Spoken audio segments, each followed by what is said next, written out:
இந்த மக்கள் ஒரு அரசாங்கம் எப்படி இயங்க வேண்டும் என்பதற்கு எடுத்துக்காட்டு அதிமுக அரசாங்கம் திட்டங்கள். இன்றைக்கு கூட திராவிட முன்னேற்ற கழக தலைவர் பேசுகிறார் 100 நாள் வேலை திட்டத்தை பற்றி.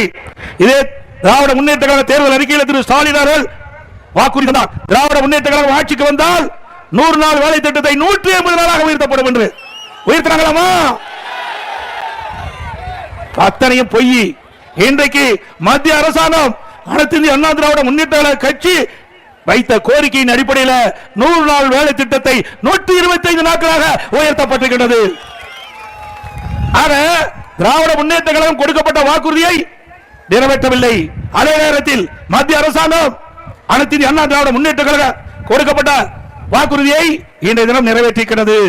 அது மட்டுமல்ல, 100 நாள் வேலை திட்டத்தில் பணிபுரிகின்ற ஊழியர்களுக்கு சம்பளம் உயர்த்தப்படும் என்று திரு ஸ்டாலின் அவர்கள் தேர்தல் அறிக்கையிலே குறிப்பிட்டார்கள். சம்பளத்தை உயர்த்தினாங்களா? சம்பளத்தை உயர்த்தாட்டி பரவாயில்ல, அந்த 100 நாள் வேலை திட்டத்தை கூட முழுமையாக அந்த மக்களுக்கு கொடுக்காத அரசு அதிமுக அரசாங்கம். ஆனால் அதிமுக அரசு வந்த பிறகு 125 நாட்களை 150 நாளாக உயர்த்தப்படும். அவர்களுக்கு ஊதியம் உயர்த்தி வழங்கப்படும். தடையில்லாமல் அவர்களுக்கு பணி வழங்கப்படும். இது அதிமுகவுடைய லட்சியம்.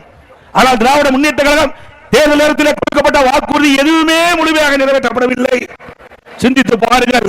வேண்டுமென்றே 100 நாள் வேலை திட்டத்தில் பணிபுரிகின்ற ஊழியர்களுக்கு ஒரு தவறான அவதூறு பிரச்சாரத்தை பரப்புகிறார் இன்றைய முதலமைச்சரும். இன்னைக்கு 100 நாள் வேலை திட்டம் ரத்து செய்வதாக ஒரு பச்சை பொய்யை சொல்லுகின்ற முதலமைச்சர் இன்றைய முதலமைச்சர், அவருடைய கூட்டணி கட்சியை சேர்ந்த தலைவர்கள் நிச்சயமாக 100% உறுதியாக சொல்கின்றோம். 100 நாள் வேலை திட்டத்தை 125 நாட்களாக இன்றைக்கு மத்திய அரசு உயர்த்திருக்கிறது. அது மட்டுமல்ல, அதோடு மேலும் நாங்கள் கோரிக்கை வைத்து அழுத்தம் கொடுத்து 125 நாட்கள் 150 நாளாக உயர்த்துவதற்கு நடவடிக்கை அதிமுக கட்சி எடுக்கும். அதிமுக ஆட்சி அமைந்தவுடன் இதை நிறைவேற்றப்படும். இந்த வீடியோ பிடிச்சிருந்தா ஒரு லைக் பண்ணுங்க, அப்படியே மறக்காம சப்ஸ்கிரைப் பண்ணிடுங்க.